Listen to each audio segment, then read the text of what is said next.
Guys, it's Bucky. Welcome to your 19th tutorial in Java.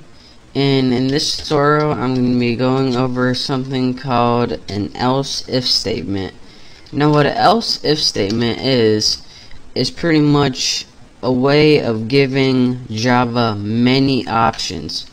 So, in our last tutorial, I showed you guys how to build an if statement such as this one, where we had a condition which, if age was greater than 60, then we want you to do something like system out print line. I can copy that so I don't have to keep typing it. So if it's over 60, say you are a senior citizen. Let me type it right. There we go. So if statement allows you to give it one option.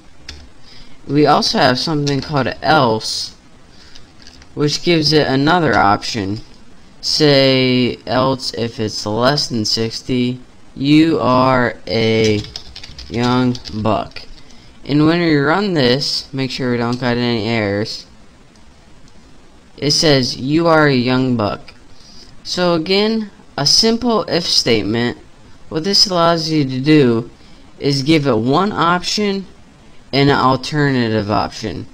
But there's a way where you can do more than just two options. And you do this by, in the middle of if and else, you add something called a else if.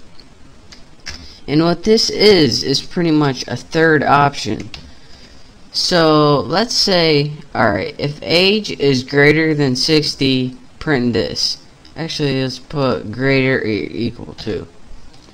Else, if age is greater or equal to 50, we want you to print you are in your 50s.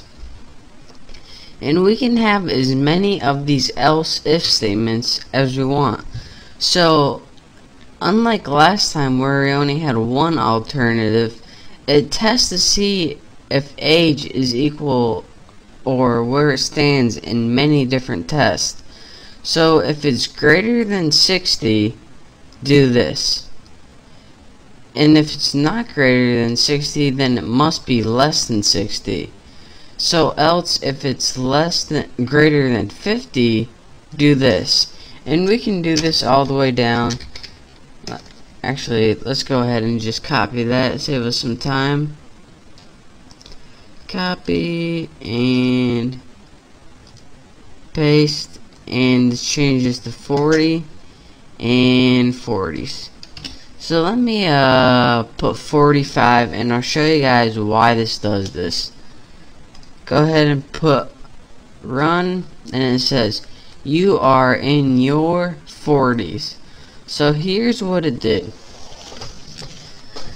It can only do one of these things. So here's what it does. The first thing it does, and remember our age is 45, it says, alright, is age greater or equal to 60? Nope, it's less. So I'm not doing this.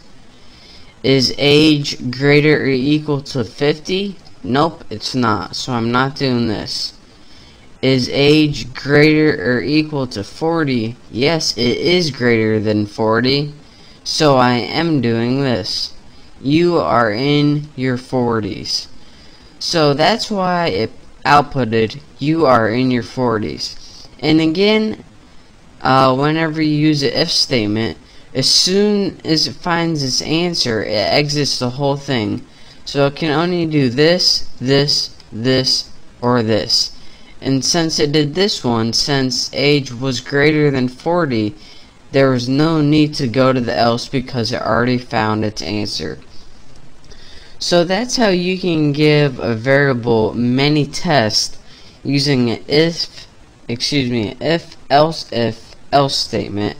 Again, the if is the main test, and the else if statements are alternative tests if these previous tests are false.